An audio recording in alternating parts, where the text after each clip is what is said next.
Thank you, Madam Chairman. Mr. Jones, thank you for being here. You are a currently sitting United States Attorney. You previously served as Chairman of the Attorney General's Advisory Committee. You're the Acting Director of ATF. You are perhaps uniquely situated to discuss the Obama administration's priorities and record concerning gun prosecution.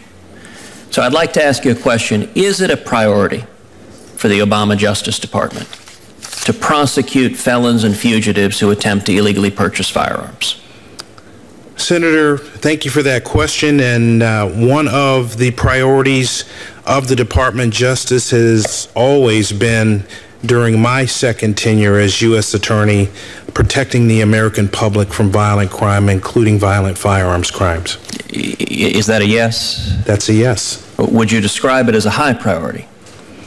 It is one of the major priorities. Okay, so a major priority. Yes. I guess then I would ask you to reconcile that comment that it's a high priority with the data. And in particular, in 2010, out of 48,321 felons and fugitives who attempted to illegally purchase firearms, the Department of Justice prosecuted only 44 of them. 44 out of over 48,000. And at least for me, I have difficulty reconciling those hard facts with the assertion you have made that it is a high priority of the Obama Justice Department to prosecute felons and fugitives who try to illegally purchase firearms.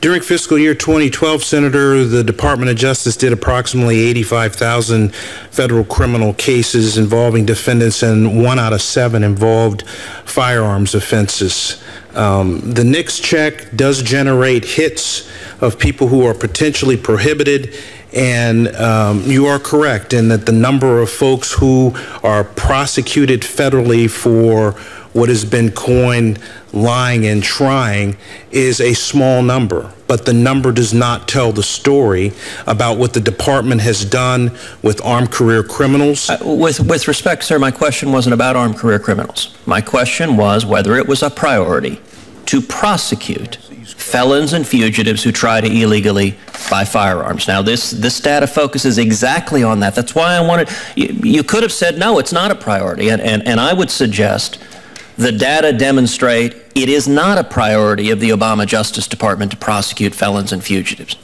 In my view, that's completely unacceptable. Do you disagree? Do you think prosecuting just 44 out of over 48,000 felons and fugitives who tried to illegally buy guns, do you think that's an acceptable allocation of prosecutorial resources?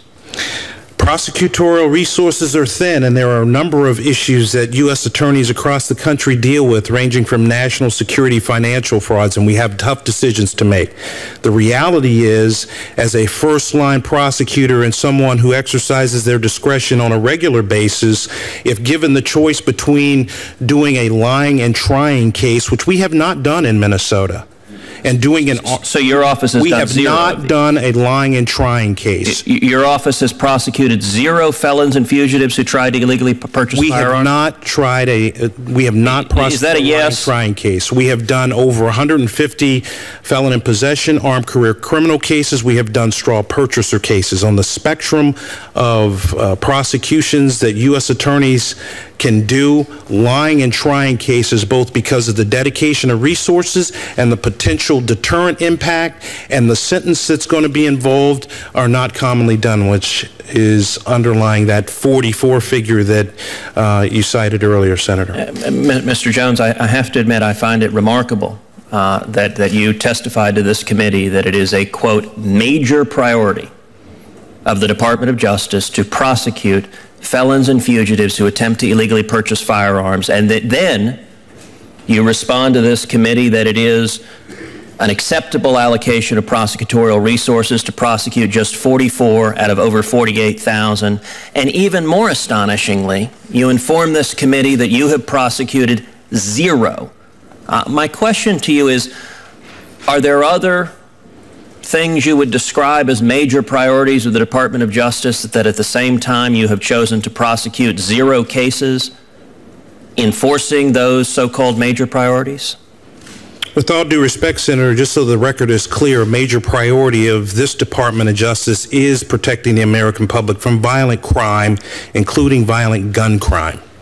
I just want to make sure that that's clear so that what my testimony is not twisted into something that it's not. And your question, sir, was? Are there any other so-called major priorities on which you have prosecuted 0 cases? We've made hard decisions with our resources. Priority number 1 is national security. In Minnesota, we have made major efforts on that front with Al-Shabaab. We have made major efforts on protecting our community from violent crime, including gun crime. We have made major efforts protecting the safety of people's nest eggs and financial fraud. And so we have a veritable smorgasbord of decisions that we're making, and all of our work has been consistent with the priorities of this Department of Justice. Mr. Jones, I would note you chose not to answer my question. I just want to have one final question with the Chairman's indulgence, which is that the Grassley-Cruz legislation that was introduced on the floor of the Senate that received a majority of votes on the Senate, 52 senators, including 9 Democrats. It was the most bipartisan of all of the comprehensive gun legislation introduced. It provided funding for prosecuting felons and fugitives who attempt to illegally purchase firearms, because in my judgment and in the judgment of a majority of the Senate, it is utterly unacceptable for this Justice Department to refuse to prosecute felons and fugitives who attempt to illegally purchase firearms. In your role as acting director of the ATF or as U.S. Attorney, did you support the Grassley-Cruz legislation, and do you support that legislation? I am not familiar with the specifics of that legislation, and I'm not in a position to answer the question because I am not familiar with the legislation. Very well. Thank you. Thank you, Senator.